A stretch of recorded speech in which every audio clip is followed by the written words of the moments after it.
He cleaned a lot of that up, but more needed to be done, and more needs to be done, which is part of the reason why he separated out the permitting function from the functions that involve enforcing the various safety regulations.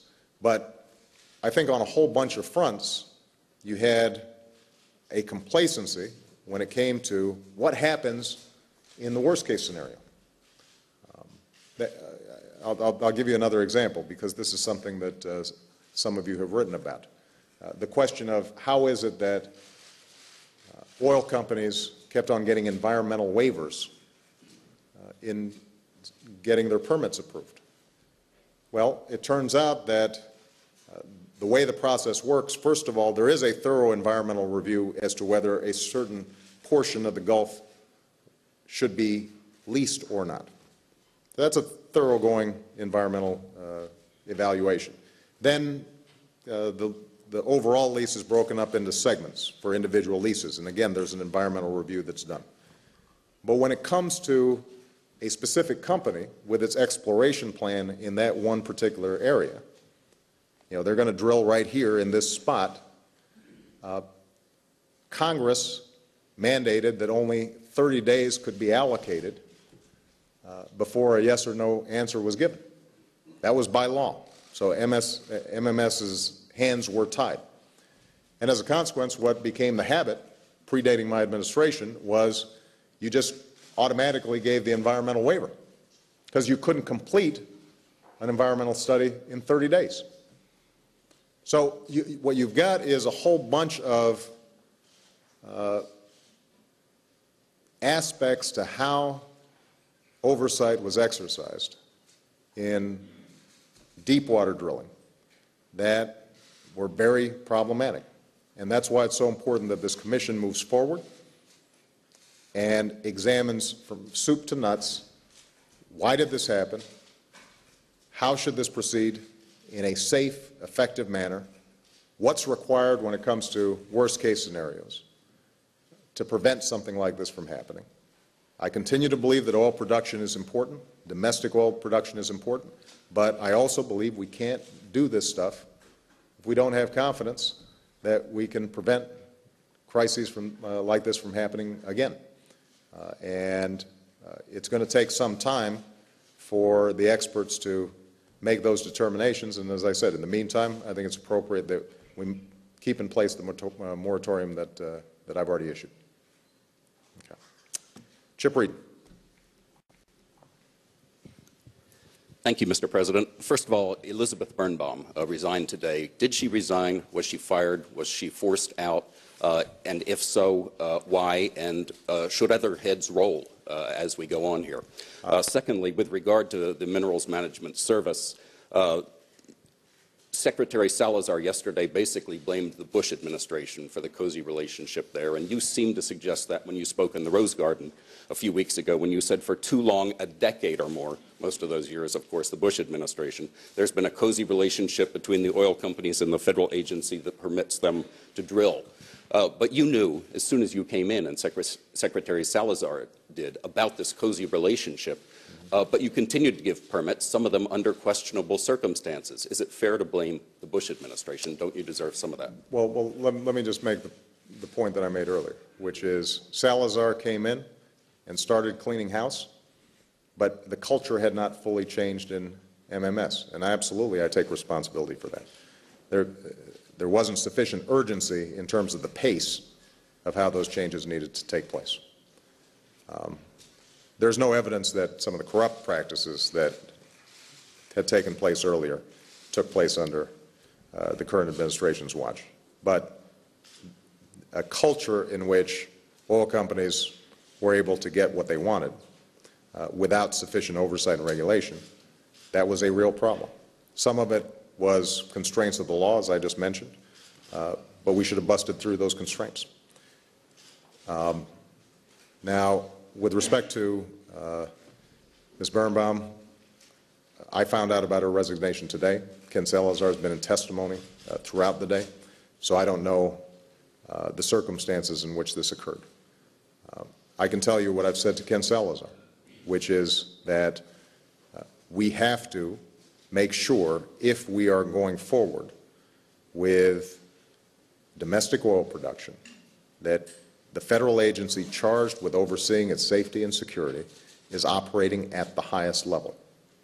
And I want people in there who are operating at the highest level and aren't making excuses when things break down, but are intent on fixing them. And I have confidence that Ken Salazar can do that. And his job is safe. Yes. Juliana.